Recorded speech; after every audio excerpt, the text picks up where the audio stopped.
থেকে হাত আপনার নবী চেটে পুচে খেতে বলেছেন। চেটে পুচে খেলে মুখ থেকে এক ধরনের লালা নিঃসৃত হয়, এটা হজমের জন্য উপকার হয়ে যায়। এই এত কিছু তথ্য পাওয়া যায়। আপনার নবী যা শিখিয়েছেন সবের মধ্যে বিজ্ঞান বাস্তবতা পাওয়া যায়। আল্লাহর কোরআন যা বলেছে সবের মধ্যে বিজ্ঞান বাস্তবতা পাওয়া যায়। এর আগে আমি আপনাদের মাঝখানে বলেছি, আপনাদের মাঝখানে তথ্য দিয়েছি। হে তরুণ যুবকেরা, আমার আল্লাহ বলছেন ওয়াজআলনাল লাইলা লিবাসা, তোমাদের জন্য রাতকে আমি আল্লাহ পোশাক বানিয়ে দিয়েছি। এখান থেকে আমি বের করার চেষ্টা করেছি, বলার চেষ্টা করেছি পোশাকের কাজ হলো শরীরকে ঢেকে রাখা, আর পোশাকের কাজ হলো শরীরকে ঢেকে রাখা। অর্থাৎ অন্ধকার, অন্ধকারের মধ্যে রাত্রে তুমি থাকবে। রাতকে তোমাদের জন্য পোশাক বানিয়েছি, মানে রাতের বেলা তুমি অন্ধকারের ভিতরে থাকবে যাতে রাত তোমাকে ঢেকে রাখে। এটা আল্লাহর কোরআন বলছেন। আমার আপনার নবী ব্যাখ্যা করে দিয়েছেন, আরো খোলাসা করে দিয়েছেন। বুখারী শরীফের হাদিস 5624 নম্বর হাদিস। হে তরুণ যুবকেরা, আন জাবিরিন আন্না রাসূলুল্লাহ সাল্লাল্লাহু আলাইহি ওয়াসাল্লাম قال আতফিউল মাসাবিহা ইযা রাকাতুম। আল্লাহর নবী বুখারী শরীফের হাদিস 5624 নম্বর। আন জাবির, হযরত জাবির রাদিয়াল্লাহু তাআলা আনহু থেকে হাদিসটা এসেছে। আল্লাহর নবী বলেন, যখন তোমরা ঘুমাতে যাবে আলোটা, লাইটটা বন্ধ করে দেবে। স্বাস্থ্য বিশেষজ্ঞরা বলছে মাথা থেকে 5 ধরনের হরমোন নিঃসৃত হয়, কম বেশি 5 ধরনের হরমোন নিঃসৃত হয়। কিন্তু মানুষটা যখন ঘুমিয়ে থাকে, গভীর ঘুমে আচ্ছন্ন থাকে এবং পরিবেশটা যদি অন্ধকার থাকে, চোখ যদি সিগন্যাল দেয় ব্রেনকে যে পরিবেশ অন্ধকার, তখন মাথা থেকে, মাথার পেছন সাইড থেকে একটা হরমোন নিঃসৃত হয়, যে হরমোনটার নাম হলো মেলাটোনিন। এর আগে আমি বলেছি, ইন্টারনেটে আছে, দেখবেন মেলাটোনিন হরমোন। এই হরমোনটা বের হয়ে রক্তের সঙ্গে মিশে যায়, মিশে গিয়ে শরীরকে ক্যান্সারের মতো ভাইরাস জীবাণু থেকে প্রোটেক্ট করে, রক্ষা করে। জোরে বলুন সুবহানাল্লাহ। 1450 বছর আগে ক্যান্সার কি জিনিস লোকে জানতই না, কিন্তু আমার আল্লাহ তো জানেন, আমার নবীকে আল্লাহ জানিয়েছেন, আমার নবী বলে দিয়েছেন। আজকের যুগে বিজ্ঞান আর বাস্তবতায় প্রমাণিত হয়। জোরে বলুন সুবহানাল্লাহ। হে তরুণ যুবকেরা, মাওলানা সাহেব বলছে, কি বলছে? আচ্ছা বলুন তো, স্বাস্থ্য বিশেষজ্ঞ মাওলানা সাহেবকে বলছে, মাওলানা সাহেব আপনার নবী হ্যাজ্জ করে আলহামদুলিল্লাহ কেন বললেন? এর কি ব্যাখ্যা আছে? সবের মধ্যে সায়েন্স পাওয়া যায়, বিজ্ঞান পাওয়া যায়, বাস্তবতা পাওয়া যায়। এর মধ্যে কি বাস্তবতা আছে? মাওলানা সাহেব বলল, এটা আমার দরকার না, এটা তো আপনার দরকার। আমার নবী যেটা বলেছেন সেটা আমি মানি, কিন্তু কি আছে সেটা আপনি বের করুন। হে তরুণ যুবকেরা, হে আমার বন্ধুরা, হে আমার মুরব্বিয়ানেরা, শুনে রেখে বাবা, এমন সময় মাওলানা সাহেবকে জিজ্ঞাসা করা, আচ্ছা বলুন তো মাওলানা সাহেব আলহামদুলিল্লাহ মানে কি? আলহামদুলিল্লাহ মানে মাওলানা সাহেব বললেন, সমস্ত প্রশংসা মহান আল্লাহর। আচ্ছা মাওলানা সাহেব বলেন তো দেখি, আপনারা কখন আলহামদুলিল্লাহ বলেন? মাওলানা সাহেব বললেন, যখন আমরা কোনো কিছুতে খুশি হয়ে যাই, আনন্দিত হয়ে যাই, তখন আমরা আলহামদুলিল্লাহ বলি। স্বাস্থ্য বিশেষজ্ঞ বলে, হাই রে হাই, হ্যাচ্ছ করলে আবার কিসের খুশি হয়? যে মুসলমানদের নবী মুসলমানদের আলহামদুলিল্লাহ শেখায়। এ তরুণ যুবকেরা, দেখা যাক এর মধ্যে কি খুশি আছে। ল্যাবরেটরিতে চলে গেলেন স্বাস্থ্য বিশেষজ্ঞ, বিজ্ঞানী, সায়েন্টিস্ট ভাই আমার, চলে গেলেন ল্যাবরেটরিতে গিয়ে হ্যাচ্ছ নিয়ে গবেষণা করলেন। হ্যাচ্ছ নিয়ে গবেষণা করে কয়েকদিন পর বের হয়ে এসে বললেন, মাওলানা সাহেব আপনার নবী ঠিকই শিখিয়েছেন, আপনার নবী যা শিখিয়েছেন, নবী তো মহাবিজ্ঞানী, কারণ তিনি তো আর ভুল শেখাবেন না। প্রমাণ হয়ে গেছে। কি প্রমাণ হলেন? যখন হ্যাচ্ছ করে মানুষ, শরীর থেকে অনেক জীবাণু বের হয়ে যায়, তার খুশিতে আমার নবী, আপনার নবী আলহামদুলিল্লাহ শেখায়। জোরে হবে না? আমি এগুলো কেন বলছি জানেন? এগুলো এই জন্যই বলছি, আপনার ঈমানকে মজবুত করার জন্য। কারণ ঈমান আমাদের দুর্বল হয়ে পড়েছে। এগুলো এই জন্যই বলছি কোরআন এবং হাদিস থেকে, যে আপনি বিশ্বাস করুন কোরআন সত্য, আপনি বিশ্বাস করুন নবী সত্য। আর যদি সত্য হয় তাহলে আপনি বেনামাজি কেমন করে বলবেন? যদি সত্য হয়, কোরআন যদি সত্য হয়, আল্লাহ সত্য, কোরআন যদি সত্য হয়, নবী সত্য, নবী যদি সত্য হয়, হাদিস সত্য, হাদিস যদি সত্য হয়, নবী সত্য, তাহলে আপনি কেমন করে বেনামাজি হতে পারেন আমাকে বলুন? কেমন করে নবীর সুন্নাত ছাড়তে পারেন আপনি বলুন?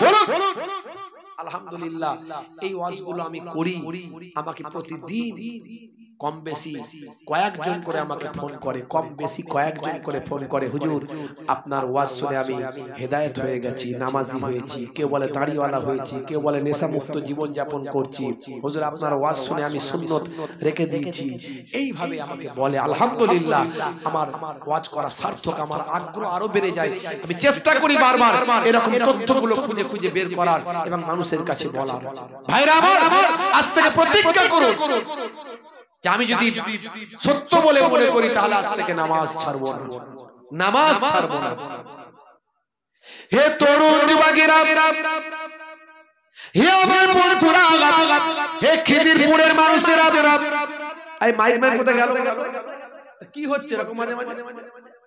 মাইকম্যান ঘুমিয়ে পড়লো নাকি? কইছে মাইকম্যান সাহেব?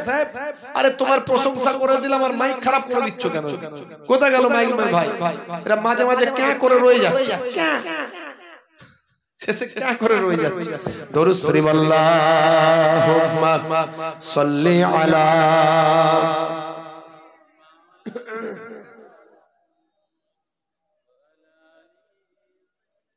আসছে মাইকম্যান, আসছে। ঘুমিয়ে গেল নাকি? আমাদের প্রভু এক নবীর উম্মত, জীবন বিধান এক ওই শ্রীবাণী কোরআন।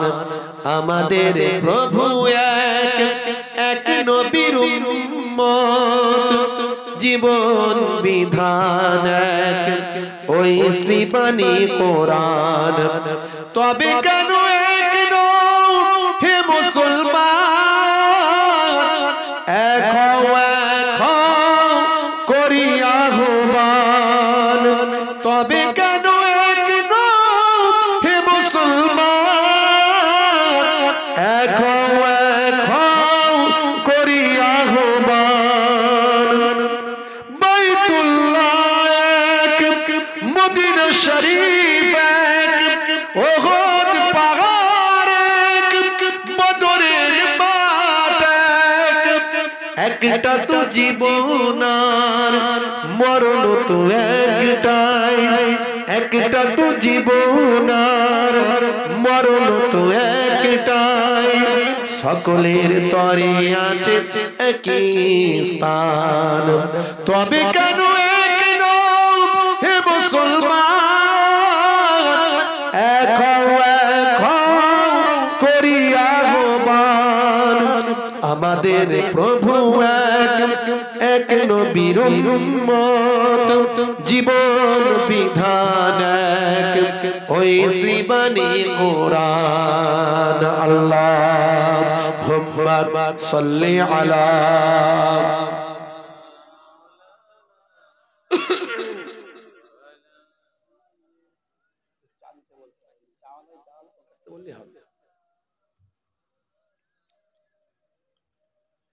হে তরুণ যুবকেরা, খুবই সংক্ষেপ করে বলবো, মুসলমান এখনো সময় আছে, হেদায়েত হয়ে যান। যদি বিপদ থেকে বাঁচতে চান, যদি আল্লাহর গায়েবী মাদাত পেতে চান, আল্লাহর সাহায্য যদি পেতে চান, এখন থেকে পরিবর্তন হন। আপনাকে তওবা করতে হবে, আপনার তওবা আল্লাহ কবুল করে নেবেন। আমার আল্লাহ কোরআন মাজিদের ভিতরে বলেন, ইয়া আইয়ুহাল্লাযীনা আমানু তুবু ইলাল্লাহি তাওবাতান নাসুহা। অন্তর থেকে তওবা করলে আমি আল্লাহ জীবনের গুনাহ মাফ করে দিই। অন্তর থেকে তওবা করলে মাফ করেন কে? তোমরা তাওবাতান নাসুহা করো, অন্তর থেকে তওবা করো।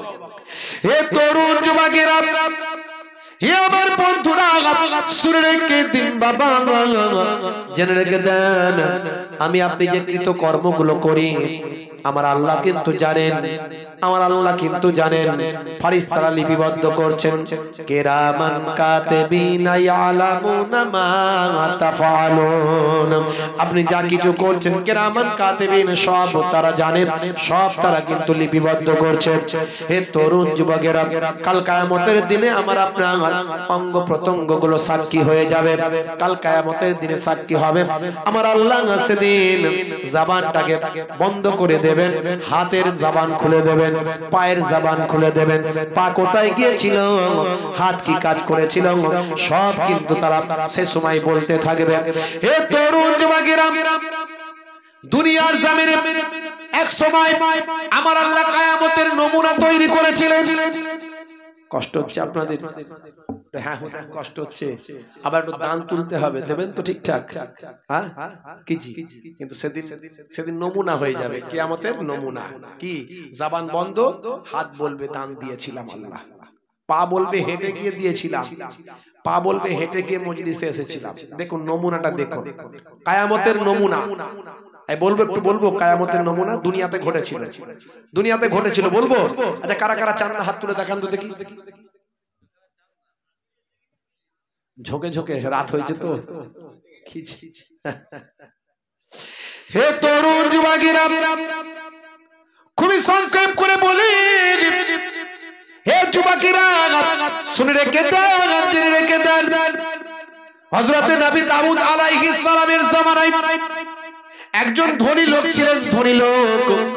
তার একটা গরু ছিল, বড় বড় গরুটা সে যত্ন করত, বড় তার পছন্দের গরু। গরুটাকে ধনী মানুষটা বিভিন্ন অলংকারে সজ্জিত করে রাখত। হে তরুণ যুবকেরা, ওই গরুটা একদিন হারিয়ে যায়, ওই গরুটা একদিন হারিয়ে যায়। এমন সময় গরুর মালিক পেরেশান হয়ে যায়, ওই বড়লোক ধনী ব্যক্তিটা পেরেশান হয়ে যায়। গরুর মালিক, ভাইরা আমার, তরুণ যুবকেরা আমার, গরুর মালিক পেরেশান হয়ে যায়। সেই সময় চারিদিকে খোঁজ খবর শুরু করে, কোথায় আমার গরু? হে তরুণ যুবকেরা, ওই সময় জঙ্গলের ভিতরে, গভীর জঙ্গলে একটা পরিবার বাস করত। একজন বৃদ্ধা মা আর তার একটা সন্তানকে নিয়ে সে বাস করত। কত বছর ছিল জানেন? 70 বছর সে জঙ্গলের ভিতর কাটিয়েছে। 70 বছর জঙ্গলের ভিতরে আমার আল্লাহ তাআলা ওই পরিবারকে কুদরতি খাবার খাওয়ান। ওই জঙ্গলের ভিতরে ওই বৃদ্ধা মা, হে তরুণ যুবকেরা, তার সন্তানকে নিয়ে 70টা বছর জঙ্গলের ভিতরে ইবাদত বন্দেগী করে। একটা হুজরা বানিয়ে আমার আল্লাহ তাদের জন্য কুদরতি খাবারের ব্যবস্থা করেছিলেন। তাদের ইবাদতের কারণে, ধরে না ধরে না ধরে না ভাই, ধরো না ভাই, বয়স্ক মানুষ এভাবে নামছে। হে তরুণ যুবকেরা, হে আমার বন্ধুরা, শুনে রেখে দিন, জেনে রেখে দিন, 70টা বছর কেটে গেছে। আমার আল্লাহ কুদরতি খাবার দিচ্ছেন। ঘরের হুজরার পাশ দিয়ে আল্লাহ কুদরতি একটা নাহার চালু করে দিয়েছেন। নাহার, কুদরতি নাহার একটা ঘরের পাশ দিয়ে, হুজরার পাশ দিয়ে একটা চালু করেছেন নাহার। এবং সেই হুজরার নাহারের, সেই নাহারের পাশে আমার আল্লাহ একটা আনার গাছ বানিয়ে দিয়েছেন। আনার গাছ, আনার মানে হলো বেদানা। এই বেদানা গাছ আল্লাহ দিয়েছেন। প্রতিদিন সকালবেলা ওই বেদানাতে, ওই বেদানা গাছে কয়েকটি বেদানা আল্লাহ কুদরতি ভাবে দান করেন। ওই কয়েকটি বেদানা ওই মা বেটা দুজন মিলে ভক্ষণ করে। আবার পরের দিন সকালবেলা আল্লাহ আবার বেদানা দিয়ে দেন, আবার মা বেটা ভক্ষণ করে। সারাদিন ইবাদত করে, সারাদিন নামাজ কালাম করে, তেলাওয়াত করে জঙ্গলের ভিতরে, গভীর জঙ্গলে। ভালো করে একটু মনটা দিয়ে শুনুন হে তরুণ যুবকেরা, এইভাবে 70টা বছর কাটিয়ে দিয়েছেন।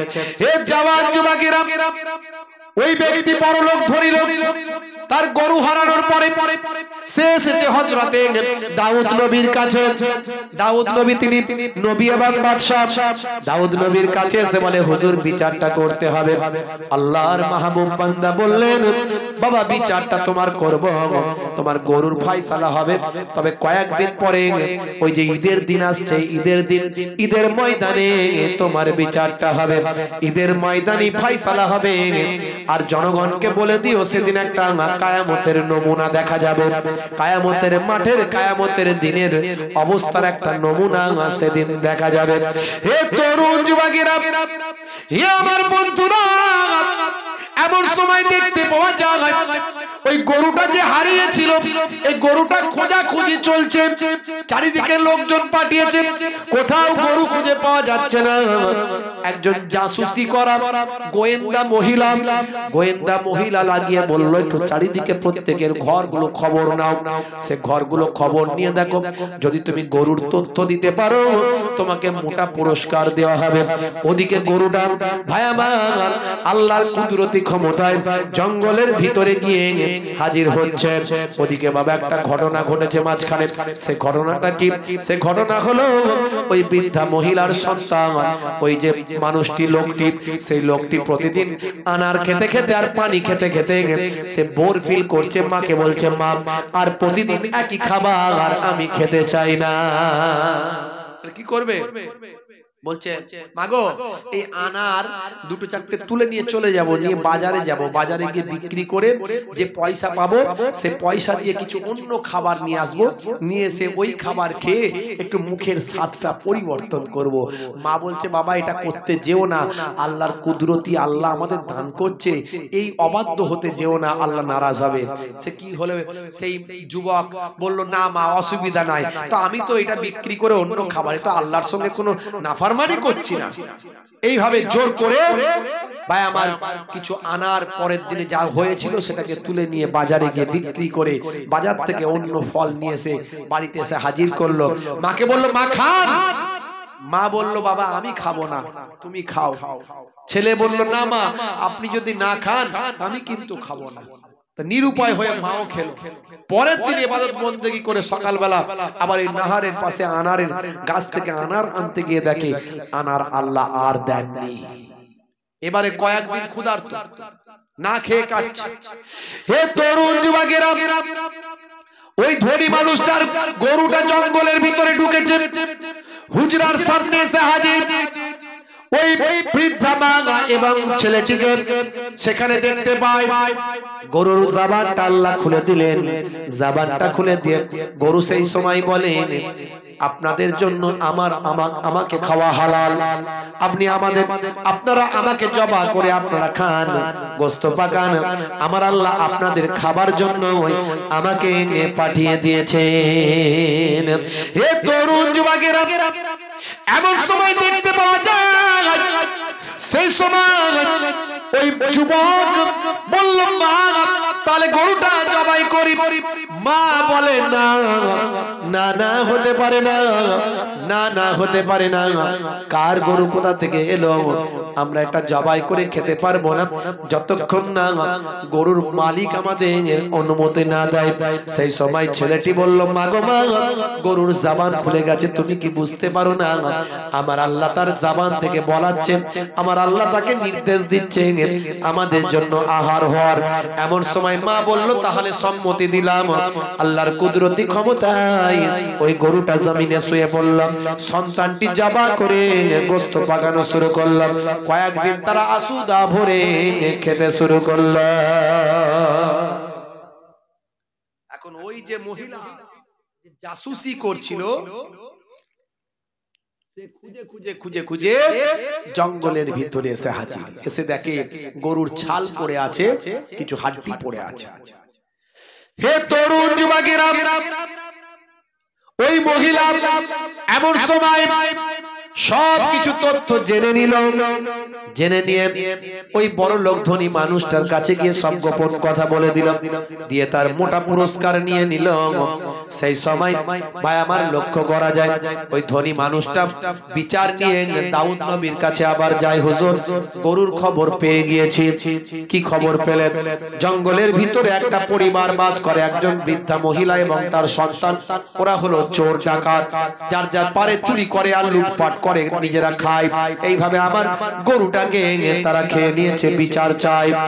হে তরুণ যুবকেরা, হে আমার বন্ধুরা, হে আমার মুরব্বি আলীরা, শুনে রেখে দিন বাবা এমন সময় দেখতে পাওয়া যায় হযরত দাউদ আলাইহিস সালাম বললেন বিচার তো করব বলেছি ভাই আমার ওই ঈদের দিনে ঈদের ময়দানে তোমাদের বলেছি বিচার হবে যা ফয়সালা হবে আর সেখানে হবে আমি বলেছি তোমাদেরকে কিয়ামতের একটা নমুনা দেখাবো এমন সময় কয়েকদিন পর ভাই আমার দোস্ত আমার হযরত দাউদ নবী ওই মহিলা বৃদ্ধা মহিলা এবং তার ছেলেকে ঈদের দিনে হাজির হতে বললেন ওই ধনী মানুষটিকে বললেন তুমিও হাজির হও এ তরুণ যুবকেরা ঈদের দিনে হাজার হাজার মানুষের সামনে হযরত দাউদ নবী ফয়সালা করছেন শুনে রেখে দাও জেনে রেখে দাও হে ধনী মানুষ তোমার ব্যাপারে আমার আল্লাহ সব আমাকে তথ্য দিয়েছেন তুমি যখন বিচার চেয়েছিলে তুমি বিচার চেয়ে আসার পরই আমার আল্লাহ আমার কাছে ফেরেশতা জিবরাইল আলাইহিস সালামকে পাঠিয়েছিলেন ফেরেশতা জিবরাইল আলাইহিস সালাম আমার কাছে এসে হাজির দিয়ে সব তথ্য জানিয়ে দিয়েছে কি বলেছে হুজুর ফেরেশতা জিবরাইল আলাইহিস সালাম বলে দিয়েছে তুমি আসলে একজন গোলাম তুমি বড় লোক নও বড় লোক হলো ধনী লোক হলো বড় ব্যবসায়ী হলো এই যে বৃদ্ধা মহিলা ইনার স্বামীর তুমি একজন গোলাম সিরিয়ায় ব্যবসা করতে গিয়েছিল ইনার স্বামী তুমি তার সরলতার সুযোগ নিয়ে তাকে হত্যা করে তার সমস্ত মাল সম্পত্তি বিক্রি করে তুমি আজকে ধনী লোক হয়ে গেছো শুনে রেখে দাও জেনে রেখে দাও আমার আল্লাহর ফয়সালা এসে গিয়েছে তোমার উপর সবকিছু তথ্য আমার আল্লাহর পক্ষ থেকে জানানো হয়েছে ধনী মানুষটা বললে হুজুর আমি এসব কথা শুনতে আসিনি আমি এসেছি বিচার চাইতে প্রমাণ পাওয়া গেছে এই মহিলা এবং তার ছেলে আমার গরু ভক্ষণ করেছে আপনি ওসব বিচার না করে কি বিচার করছেন কি কথা বলছেন সে সময় হযরত নবী দাউদ আলাইহিস সালাম বলেছিলেন এই জবান তুমি বন্ধ হয়ে যাও এই তোমার জবান আল্লাহ বন্ধ করে দিক তোমার হাতের জবান খুলে দিক তোমার পায়ের জবান খুলে দিক হে তরুণ যুবকেরা আল্লাহর কুদরতি ক্ষমতা সেই সময় ওই ধনী মানুষটার জবানটা আল্লাহ বন্ধ করে দিলেন তার হাতের জবানটা আমার আল্লাহ খুলে দিলেন হাতের জবানটা খুলে গেল হাত বর্ণনা দিতে লাগলো হাত বলতে লাগলো এই হাতে করে আমি এই বৃদ্ধা মহিলা আর স্বামীকে হত্যা করেছি পাপ বলতে লাগলো আমি হেঁটে হেঁটে গিয়েছি সব ফয়সালা সেখানে হয়ে গেল আমার আল্লাহ সূরা ইয়াসিনের মধ্যেও এই রকম আয়াত নাজিল করে দিয়েছেন কিয়ামতের দিনে আমার আল্লাহ সেই সময় কিভাবে ফয়সালা করবেন সূরার নাম সূরা ইয়াসিন আয়াত নাম্বার হলো 65 আমার আল্লাহ সেখানে বলেছেন আল-ইয়াউমা নাখতিমু আলা আফওয়াহিহিম ওয়া তুকাল্লিমুনা আইদিহিম ওয়া তাশহাদু আরজুলুহুম বিমা কানু ইয়াকসিবুন জোরে হবে না বন্ধুরা আমার তরুণ যুবকেরা আমার কাল কিয়ামতের দিনে আমার আল্লাহ বলবেন আজকের দিনে আমি সিলমোহর করে দিলাম আফওয়াহিহিম তোমাদের জবানকে আমি আল্লাহ সিলমোহর করে দিলাম ওয়াতে তুকাল্লিমুনা এবং আমার সঙ্গে কথা বলবেন আইদিহিম তোমাদের হাত ওয়া তাশহাদু এবং সাক্ষ্য দেবে আরজুলুহুম তোমাদের পা সাক্ষ্য দেবে তোমাদের হাত কথা বলবে তাদের জবানটা আমি আল্লাহ কাল কিয়ামতের দিনে খুলে দেব হযরত দাউদ আলাইহিস সালাম বললেন কিয়ামতের দিনের নমুনা আজকে আমি তোমাদের দেখাই এই ধনী মানুষটা চেহারা আল্লাহ বন্ধ করে দিলেন আমি বললাম তার মুখমণ্ডল বন্ধ করে দাও জবান বন্ধ করে দাও হাত তার খুলে দাও হাত তার সাক্ষী দিচ্ছে আমি খুন করেছিলাম পা তার সাক্ষী দিচ্ছে আমি গিয়েছিলাম সব বলতে শুরু করে দিল সব তথ্য জানিয়ে দিল হাজার হাজার মানুষের সামনে হযরত দাউদ নবী বললেন এটা হলো কিয়ামতের একটা নমুনা কিয়ামতে আমার আল্লাহ এইভাবেই ফয়সালা করবেন হে আমার উম্মতেরা শুনে রেখে দাও আজ থেকে তোমরা অন্যায় অপরাধ পাপ করা বন্ধ করো কারণ সেদিন জবানটা আল্লাহ বন্ধ করবেন সিলমোহর মেরে দেবেন তোমাদের হাত পা জবান খুলে দেবেন আল্লাহ হাত পায়ের আজকের দিনে আমি ফয়সালা দিলাম এই মানুষটি একটা মানুষকে হত্যা করেছিল, তার জন্য কিসাসের মাসালা চলে আসবে। যাও যাও যাও, এই বড় ধনী মানুষটাকে হত্যা করার কারণে এই মানুষটাকে হত্যা করে দাও, আর এই বৃদ্ধা মহিলার সব সম্পদ অধিকার করার কারণে এর যা সম্পদ আছে সব বৃদ্ধা মহিলাকে দান করে দাও। জোরে হবে না? জোরে হবে না? ভাইরা আমার, এই উদাহরণ দিয়ে আমি কি বোঝাতে চাইলাম? আমি বোঝাতে চাইলাম এখনো সময় আছে, ফিরে আসুন। যত অন্যায় অপরাধ যাই করেন না কেন, বাঁচার কোনো রাস্তা নাই। হাত কথা বলবে, পা কথা বলবে, শরীরের অঙ্গ প্রত্যঙ্গ কথা বলবে। তাহলে কেন অপরাধ, কেন জেনা ব্যভিচার, কেন অশ্লীলতা, কেন খুন খারাপি, কেন গাল দেওয়া? ভাই আমার, এই হাত দিয়ে ইন্টারনেটে গিয়ে অনেক গাল মন্দ করেছেন। কেন কেন কেন গীবত শিকায়েত করছেন? কোন হুজুর ভালো, কোন হুজুর খারাপ, কোন হুজুর অমুক হয়েছে তমুক হয়েছে, কোন মাওলানা কোন মুফতি সাহেব এই হয়েছে সেই হয়েছে, ওসব কথা কেন?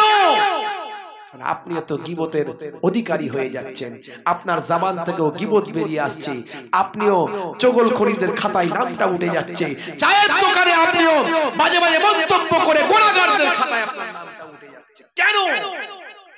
আপনার জবান বন্ধ হয়ে যাবে কিয়ামতের দিনে। হাতের জবান খুলে যাবে, পায়ের জবান খুলে যাবে। সাবধান, আজ থেকে প্রতিজ্ঞা করুন আল্লাহ এবং রাসূলের পথে চলবো, মানুষকে ভালোবাসবো, মুসলমানকে ভালোবাসবো, হিন্দুকে ভালোবাসবো, খ্রিস্টানকে ভালোবাসবো, জৈন বৌদ্ধকে ভালোবাসবো, সারা পৃথিবীর মানুষদের ভালোবাসবো। তাহলে আপনি হিন্দুকে ভালোবাসবেন, মুসলমান খ্রিস্টানকে ভালোবাসবেন, আর আপনার মুসলমান ভাই কে কোন হুজুরের ভক্ত, কে মোহেবুল্লাহ হুসাইনির ভক্ত, কে বসিরহাটের ওই মাওলানার ভক্ত, কে অমুকের ভক্ত, কি হয়েছে হোক, যে যার ভক্ত হয় হোক না। আপনি সবাইকে ভালোবাসবেন, সবাইকে মহব্বত করবেন। আপনার যাকে মন চায় না তার কাছে যাবেন না। আমি অনেকের সঙ্গে জলসা করি না, আমাকে অনেকে কোশ্চেন করে, চ্যালেঞ্জ করে, কেন নেবে না? দূর ভাই, আমি কি তোমার বাঁধা গোলাম নাকি? আমার মন যায় না, নিই না। এটা আমার ব্যক্তিগত পার্সোনাল ম্যাটার, এটা ইসলামে এখতিয়ার দেওয়া হয়েছে, আমার ব্যক্তিগত অধিকার দেওয়া হয়েছে। আমি কোন জায়গায় যাব, খিদিরপুরে জলসা নেব কি নেব না, এটা আমার এখতিয়ার আল্লাহ দিয়েছে। এখানে আমি যদি বলি খিদিরপুরে আমি যাব না, কেন যাব না আমি বলতে পারবো না, আমার মন যায়নি, যাব না। এখানে তোমার চার্জ করার অধিকার নাই। কেন আবু হুজুরের সঙ্গে দাওয়াত নেবেন না, ওই বক্তার সঙ্গে কেন দাওয়াত নেবেন না? না ভাই, আমার মন চাই না, আমি নিই না। আমি তার বিরুদ্ধে আমার কোনো কমপ্লেন নাই, আমি গালমন্দ করি না। একটা কুটুক্তি তার বিরুদ্ধে আমাকে শুনতে পাবেন না আমার জবান থেকে, একটা কুটুক্তি আমার জবান থেকে শুনতে পাবেন না কারো বিরুদ্ধে। কারণ অনেকে আবার আমাকে বলে একটু একটু না বললে হয়, একটু বলতে হবে, একটু এই করতে হবে। এরা বলে ওদের বিরুদ্ধে বলো, ওরা বলে ওদের বিরুদ্ধে বলো। আমি বলি কারো বিরুদ্ধে বলতে পারবো না, কারো বিরুদ্ধে বলতে পারবো না। যাদের কথা বলছো তারা সব জ্ঞানী মানুষ, তারা সব জ্ঞানী, সব জানে, তারা সব জ্ঞানী মানুষ। তারা আল্লাহর কাছে তাদের বলে দেবে কেন তারা বলেছে, কি করেছে না করেছে। কিন্তু আমি ভাই কারো কথা বলতে পারবো না। আমার কাউকে পছন্দ হয় না, আমি তার সঙ্গে থাকি না, মিটে গেল ঝামেলা। ভাইয়ের আমার, আখিরি জামানা আমি বলি তাই। যারা বলেন যে আমাকে ভাইজান ভাইজান করেন, যারা আমাকে বলেন ভাইজান আপনাকে ভালো লাগে, আমি বলি সাবধান, যদি আমাকে ভালোবাসেন তাহলে অন্তত আমি যে থিওরিটা ফলো করি সেটা ফলো করুন, বাঁচবে। কঠিন পরিস্থিতি, সকালবেলা আল্লাহর নবী বলেন সকালবেলা মুসলমান ঈমানদার থাকবে, সন্ধ্যাবেলা কাফের। يصبح الرجل مؤمنا ويمسي كافرا ويمسي مؤمنا ويصبح كافرا يبيع دينه بعرض من الدنيا। মানুষ সকালবেলা মুমিন থাকবে, সন্ধ্যাবেলা কাফের হয়ে যাবে, সন্ধ্যাবেলা কাফের থাকবে, সকালবেলা মুমিন হয়ে যাবে। তারা দিনকে বিক্রি করে দেবে দুনিয়ার স্বার্থে, আমার গদির জন্য, আমার চেয়ারের জন্য, আমার হুজুরির জন্য, আমার মাওলানাগিরির জন্য, আমার পীরগিরির জন্য আমাদের ঈমানটাকে, দিনটাকে আমরা বিক্রি করে ফেলবো। আখেরি জামানা কঠিন।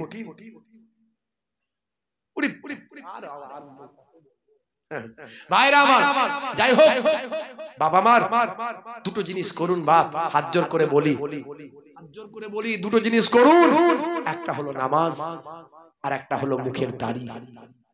আল্লাহর নির্দেশগুলোর মধ্যে সবচেয়ে বড় নির্দেশ হলো সালাত, নামাজ।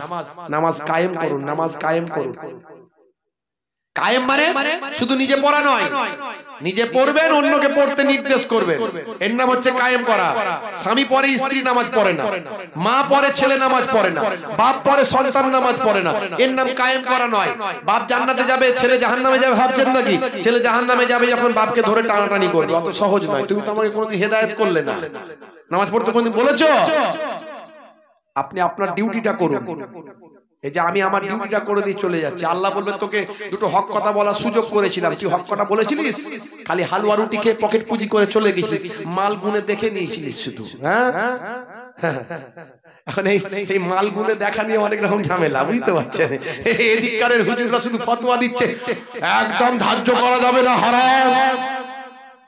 আবার এদিককারের হুজুর যখন হুগলি, মেদিনীপুর, 24 পরগনা, আপনার মেদিনীপুর হুগলি শেষে যায়, ওখানকার লোক আমাদেরকে রিপোর্ট দিচ্ছে, হুজুর ওদিককারের হুজুর যারা বলে হারাম তারা আমাদের এত টাকা নিয়ে গেছে, জানেন তো? সর্বনাশ করেছে কি ভাই, বলছে হ্যাঁ। কি বিপদ বলেন দিন। এখন যা ফাইসালা দাদা হুজুর দিয়ে গেছে, যা ফাইসালা মেজো হুজুর দিয়ে গেছে, মেনে চলো, অত ওইসব ঝামেলায় যেও না। যে নাই না নাই না, যে নাই নাই, মন গেলে নেবেন, মন গেলে দেবেন, না মন গেলে দেবেন না, আনবেন না, ঝামেলা মিটে গেল, ব্যাস ক্লিয়ার।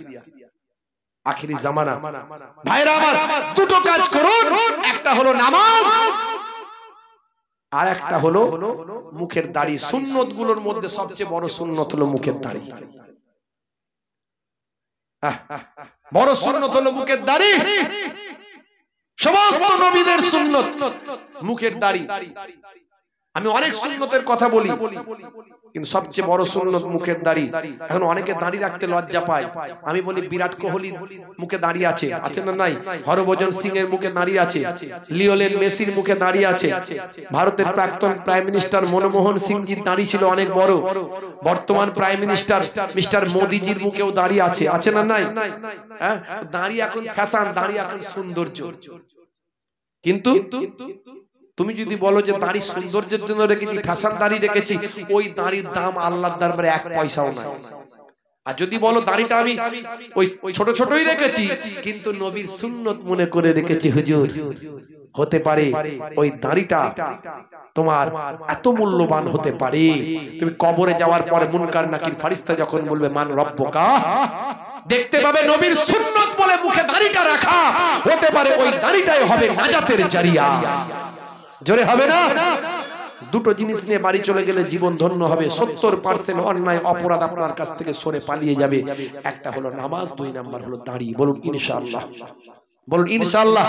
হাত তুলে দেখান তো কারা কারা নামাজি হবেন, হাত তুলে দেখান। অনেকে তুলছেন না, তার মানে কি নামাজি হব না? একটু হাত তুলে দেখান। ক্যান্সার আল্লাহ দিতে পারে না? একটু হাতটা তুলে রাখবেন।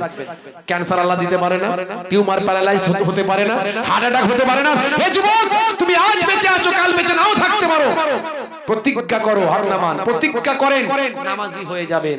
দাঁড়িয়ে নামাজ পড়তে পারেন না, বসে পড়ুন। বসে পড়তে পারেন না, শুয়ে পড়ুন। অনেক নামাজ পড়তে পারেন না, ফরজ ওয়াজিবটা পড়ুন, সুন্নতে মুআক্কাদাটা পড়ুন, পড়ে নিয়ে ঘুমান। নামাজ ছাড়বেন না। খেতে দেরি হলে খাবারটা যেন যখনই পাই তখনই খাই। নামাজে যদি কাজা হয়ে যায়, যখনই সুযোগ আসবে তখনই নামাজটা কাজাটা পড়ে নিন, জীবনটা ধন্য হবে। বাবা আমার নানা জান ছোট হুজুর কেবলা বলতেন, বাবা রেগে গিয়ে বলতেন নামাজের কথা বলতে বলতে, কি দিয়ে বোঝালে বুঝবে বাবা? ঝুড়া আর কোদাল দিয়ে বোঝাবো? ঝুড়া আর কোদাল দিয়ে বোঝালে বুঝবে? আমার দাদা জান পীরনগরী হুজুর পীর কেবলা রাহমাতুল্লাহ আলাইহি বলতেন, বাবা দিনে রাতে 5 বার নামাজ পড়তে, 5 বার নামাজ পড়তে 12 মিনিট করে সময় দিলে 1 ঘন্টা, 1 ঘন্টায় 5 বারের নামাজ, 5 ওয়াক্তের নামাজ পড়তে 1 ঘন্টা লাগে। 1 ঘন্টা নামাজে দিলে 23 ঘন্টা কামিয়াবি করবেন আল্লাহ। তুমি কি চাও না তোমার 23 ঘন্টা কামিয়াবি হোক? আল্লাহ নিজেই তো বলেছেন, হাইয়া আলাস সালাহ, এসো নামাজের দিকে এসো, এলে কি হবে? হাইয়া আলাল ফালাহ, আমি আল্লাহ তোমাকে কামিয়াবি দান করে দেব। কামিয়াবির দিকে এসো, কল্যাণের দিকে এসো। জি হ্যাঁ ভাইরা আমার, আজানে আছে 12টা লাইন, তার মানে 12 মাস নামাজ। আজানে আছে 50টা শব্দ, তার মানে 5 ওয়াক্ত নামাজে 50 ওয়াক্তের সওয়াব। আজানে আছে 17টা অক্ষর, তার মানে ভাই আমার 17টা অক্ষর আজানে আছে, তার মানে ভাইরা আমার তরুণ যুবকেরা আমার 17 রাকাত ফরজ, 2 রাকাত ফজরের, 4 রাকাত জোহরের, 4 রাকাত আসরের, আর 3 রাকাত মাগরিবের, 4 রাকাত ইশার, মোট 17 রাকাত। আজান আর নামাজ এত সুন্দরভাবে বিজ্ঞানসম্মতভাবে সেটিং করা আছে, আপনি গবেষণা করলে অবাক হয়ে যাবেন। তাই আজ থেকে নামাজ পড়ুন আর আপনি সুন্দর জীবন উপভোগ করুন।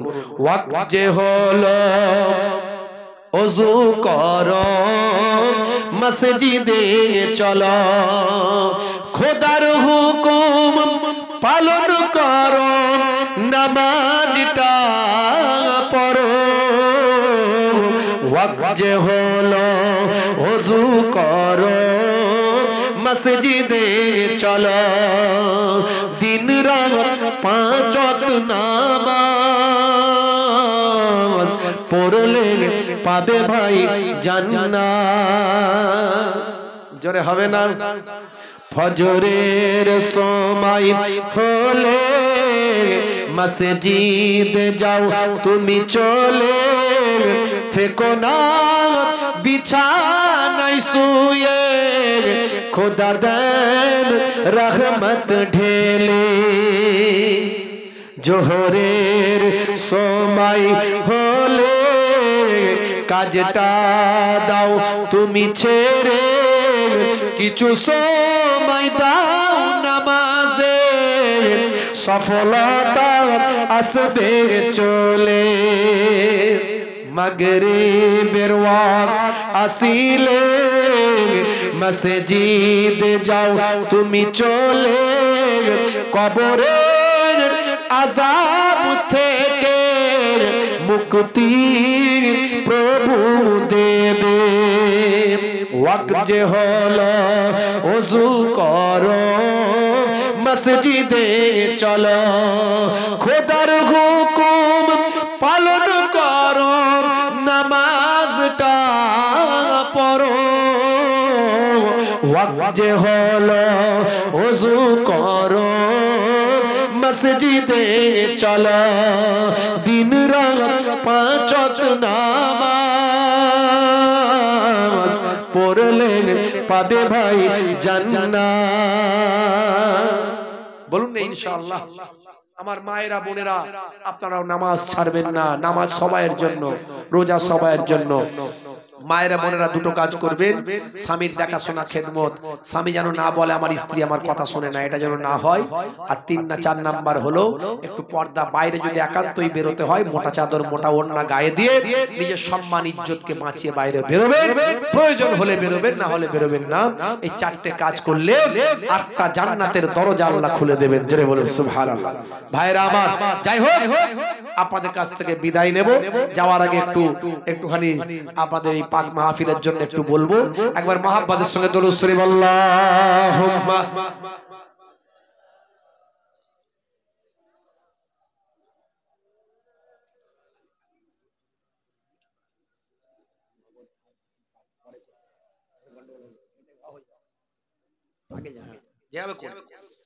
ভাইরা আমার, আল্লাহর কোরআন বলছে মান জাআ বিল হাসানাতে ফালাহু আসরু আমসালিহা, বান্দা 1 দিলে আমি আল্লাহ 10 দেব। এটা আমার কোরআনের ওয়াদা। জোরে বলুন সুবহানাল্লাহ। কোরআন কখনো মিথ্যা নয়, কোরআন কখনো মিথ্যা নয়, কোরআন আল্লাহর কথা। এটা বিশ্বাস করতে হবে, এটা আমাদের ঈমানি দায়িত্ব। হাদিস পাকের মধ্যে এসেছে ভাই আমার, হাদিসে কুদসির মধ্যে এসেছে আল্লাহ বলছেন আমি 1-এর বদলে 10 দিই, 1-এর বদলে 100 দিই, 1-এর বদলে 700 দিই, 1-এর বদলে আমি আল্লাহ বেহিসাব মালে মালামাল করে দিই। জোরে বলুন সুবহানাল্লাহ। ভাইরা আমার, রাত অনেকটা বেশি হয়ে গেছে, তো বেশি সময় নেব না, একটু তাড়াতাড়ি করে বলবেন। বাপ, কারো বাপ কবরে পড়ে আছে, কারো মা কবরে পড়ে আছে, দাদা দাদি কবরে পড়ে আছে, তারা আপনার দিকে তাকিয়ে আছে। আমাদের সন্তানেরা হায়াতে আছে, সব মালপত্র সম্পদ তাদেরকে দিয়ে এসেছি, তারা দুনিয়ার জমিনে বেঁচে আছে। তা আমি একটু যদি নেকি পেতাম, তাহলে আল্লাহ আমাকে এই আযাবে কবর থেকে, এই আযাবে কবর থেকে, এই রূহের সিজ্জিনের যে সিজ্জিন ভাই আমার, যেখানে আমি রূহের কষ্টের মধ্যে আছি, সেখান থেকে আমার রূহকে তুলে নিয়ে ইল্লিনের মকামে অধিষ্ঠিত করত, আযাবে কবর থেকে নাজাত দিত। যদি আমার আমার জন্য একটু দান করে দিত। তারা বলে হায় রে হায়, লাউলা আখারতানি ইলা আজালিন করিব ফাআসাদদাকা, হায় হায় হায়, যদি একবার দুনিয়াতে যেতাম তাহলে সব সাদকা দান করে দিয়ে চলে আসতাম। আপনারা সেই সম্পদ ভোগ করছেন, আপনার বাপ কবরে, মা কবরে, দাদা কবরে, দাদি কবরে। আছেন কোন নেক ভাই? আল্লাহ চাইলে ভাই আমার নানাজান ছোট হুজুর কেবলা বলতেন, দিয়ে ধন বোঝে মন, কেড়ে নিতে কতক্ষণ। কুদরতে আজিম তার কে বুঝিতে পারে, অজ্ঞান হইবে জ্ঞানী ধ্যান যদি করে। জি হ্যাঁ ভাইরা আমার, নানাজান ছোট হুজুর কেবলা বলতেন, আজ যে ধনী কাল সে গরিব। আমি বোম্বাইয়ে গিয়েছিলাম সপ্তাহ 2-3 আগে জলসায়। বোম্বাইয়ে গিয়ে আমি সেদিনে বললাম, এই বোম্বাই আমি আগেও জলসা করেছি। আমার পরিচিত মানুষ একজন, যার সঙ্গে আমার পরিচয় আছে ভাই আমার, তার আন্ডারে 100 জন কাজ করতো কম বেশি। এখন সে আজকে এমন হয়ে গেছে অন্যের দোকানে কাজ করে। বুঝতে পারছেন, আমার আল্লাহ ধনীকে গরিব বানাতে পারে, গরিবকে ধনী বানাতে পারে। আমার Allah heart attack, cancer, tumour, paralyse দিতে পারে, লক্ষ লক্ষ টাকা খরচ করাতে পারে। আমার আল্লাহ তাআলা র্যাংটাক জিনটাকে সুস্থ রাখতে পারে। আমার আল্লাহ তাআলা আপনার ধন দৌলত বাড়িয়ে দিতে পারে। আর এই দান মালের হেফাজত, সম্পদের হেফাজত। আল্লাহর কোন নেক বান্দা আছেন, আমি 8 জনকে চাইবো, 8 জন। জান্নাত হলো 8টা। জান্নাত কটা? জান্নাত হলো 8টা। আমি 8 ভাইকে চাইবো 1001 টাকা করে হাতটা তুলে